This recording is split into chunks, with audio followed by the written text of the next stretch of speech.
সকলোকে নমস্কাৰ জোহাৰ।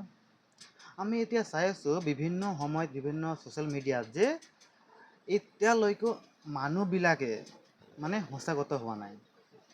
এতিয়ালৈকে হিন্দু খ্ৰীষ্টান মুছলিম এইবিলাক চলি আছে।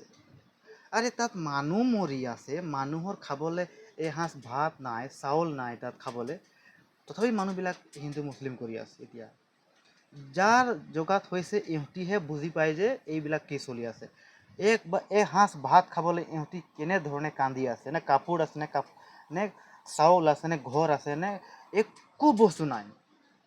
আৰু এইবিলাক শুনি শুনি মানুহবিলাকে কি কৰিছে, হিন্দু মুছলিম যে ইহঁতি কিবা সাহায্য প্ৰদান কৰিছে আৰু এইটো প্ৰদান কৰিছে আৰু কিবা এটা ইম'চনেল ব্লেকমেইল কৰি আছে, এনেকুৱা কথাবিলাক ওলাই আছে।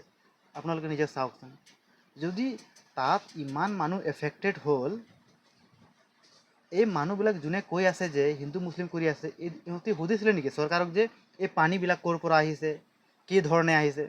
এইবিলাক নুসুধে ইহঁতৰ দমেই নাই সুধিবলৈ। খালি কেনেকুৱা মানুহৰ কাজিয়া লগাম, কেনেকুৱা ঝগড়া কৰিম। মই এইটো কোৱা নাই যে মই মুছলিমৰ পক্ষত কৈ আছোঁ। বৰ্তমান সময়ত কি চলি আছে, তাত মানুহবিলাক কিমান কান্দি আছে। এক দুটা মানুহ গ'ল, এতিয়া ক'ব গ'লে মুছলিমৰ মানুহ কিমান 5 কাৰোৰ 7 কাৰোৰ ডনেশ্যন দি আছে।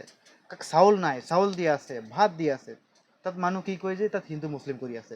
আৰু বৰ্তমান সময়ত আমি কি চালোঁ যে চৰকাৰে য'ত ফ্লাড হৈ তাত 1,50,000 কৰি য'ত মন্দিৰ আছে তাতহে দিব বোলে পইচা, আৰু বেলেগ জেগাত আছে তাত নিদিব বোলে। যেনেকুৱা চাৰ্চ হৈ গ'ল, মস্কিও হৈ গ'ল।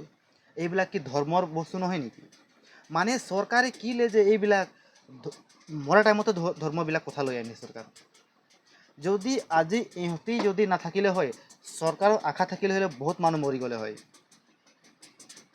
কি যে চৰকাৰো এনেকুৱা মানে কাম কৰি আছে যে কমিউনিটি ডিভাইড কৰি আছে, কাষ্ট হিচাপে, ৰিলিজন হিচাপত। কি চৰকাৰ কৰি আছে? আৰু মানুহতো মানুহ 1 টকা দিবলৈ তাৰ দম নাই, খালি বহুত কথা কয়। মই চাইছোঁ এতিয়া বৰ্তমান মানুহবিলাক কয় যে তাত কিবা মুছলিম মানুহ আহি কিবা সাহায্য প্ৰদান কৰিছে, ইহঁতি ইম'চনেল ব্লেকমেইল কৰিছে। আৰে যদি ইহঁতি দিছে, ইহঁতে দিব বন্ধ কৰ, তহঁতি যা দে না, লাখ লাখ টকা তহঁতি দেচোন। যদি ইমান হাওক আছে, যদি তহঁতি গৈ কিনে তাত দে। নিজৰ দিবলৈ দম নাই, কথাবিলাক ডাঙৰ ডাঙৰ কথা কয়।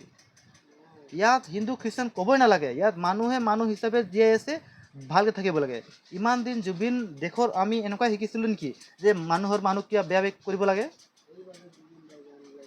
কি মানুহ যে ইয়াত আছে, ইহঁতি এসাঁজ ভাত খাবলৈ চাউল পোৱা নাই, কাপোৰ নাই, ঘৰ নাই, পানী নাই। মানুহ ক'ত পৰি আছে, গৰু ছাগলী চব মৰি গৈছে। ইয়াত মানুহ ধৰ্মৰ বিষয়ে মাজত সোমাই দিছে। কি যে বুৰ্বক মানুহ, যোনে এইবিলাক কৈ মই সেইটো কৈ দিছোঁ, আপোনাৰ ল'ৰা ছোৱালীবিলাক ধৰ্ম ৰক্ষা কৰিবলৈ পঠাই দিয়ক। বেলেগ মানুহ বেয়া কৰিবলৈ নালাগে।